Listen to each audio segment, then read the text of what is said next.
ago, I was sitting in a plush seat at the back of a seminar room in a leading business school when the managing partner of a very large and financially successful professional services firm stood up to share his vision of the future of the company with the 30 or so senior partners in the room. He used a catchphrase which I will not repeat for fear of identifying the company concerned, but it boiled down to this: we will increase our revenue by 30% in the next 2 years. He then went on to explain how he expected everyone in the room to pull their weight. It was in their interests too, wasn't it? And that was it. Nothing about the contribution their work made to their clients, nothing about its wider impact in the world, nothing beyond, we're big and let's get bigger. We're rich and let's get richer. I was in the room because I'd agreed to work with the senior partners on the benefits of storytelling. If you're expecting me to tell you how I taught the managing partner to deliver his message in a more inspiring way, or how I helped the senior partners to make more money through the instrumental use of storytelling, then you will be disappointed, as they were when I suggested that they might have to think about what the vision was actually about, not just how to communicate it more dynamically.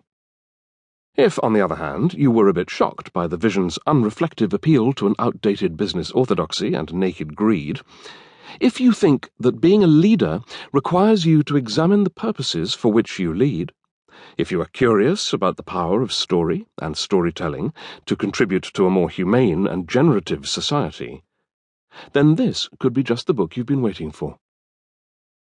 The challenging story of our times demands more than telling a good tale.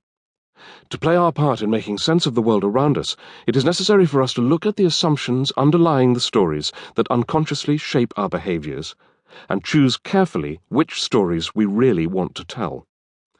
If you want to find your own authentic leadership stories, and to make a difference by telling them well enough to stir the hearts and engage the imagination of your audience, read on. Narrative leadership.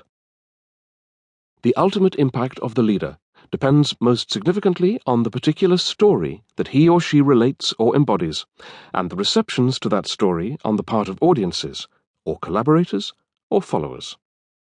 Howard Gardner.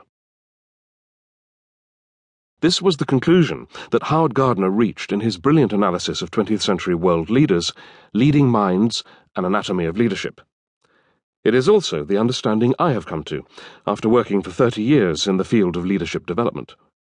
Successful leadership depends on the stories we tell and the stories we live, and how well they speak to the needs of our time. Gardner reveals something about what makes the difference between leaders who have real impact and those who don't. My interest has been how to make the difference, especially, as Gregory Bateson put it, the difference that makes a difference. Isn't that what all leaders strive to do?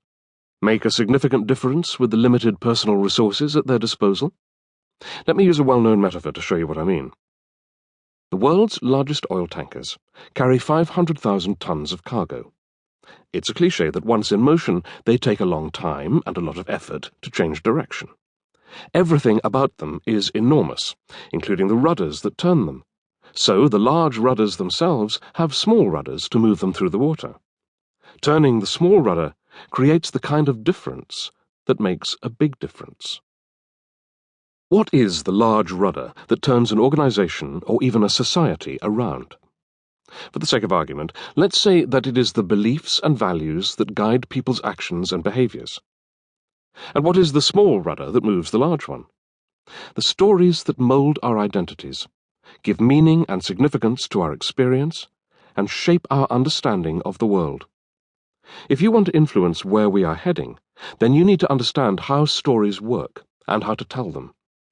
The name I give to understanding and using stories in this way is narrative leadership, and it is what this book is designed to help you to do. For over a decade, my colleagues and I at Narrative Leadership Associates have been taking our work into businesses, government departments, universities, business schools, NGOs, social enterprises, and charities. We have worked with chairmen, chief executives, directors, permanent secretaries, managers, frontline staff, consumers, customers, and patients. During that time, what began as a hunch that stories were important has been honed into a rigorous body of knowledge and a wide range of tried and tested methods.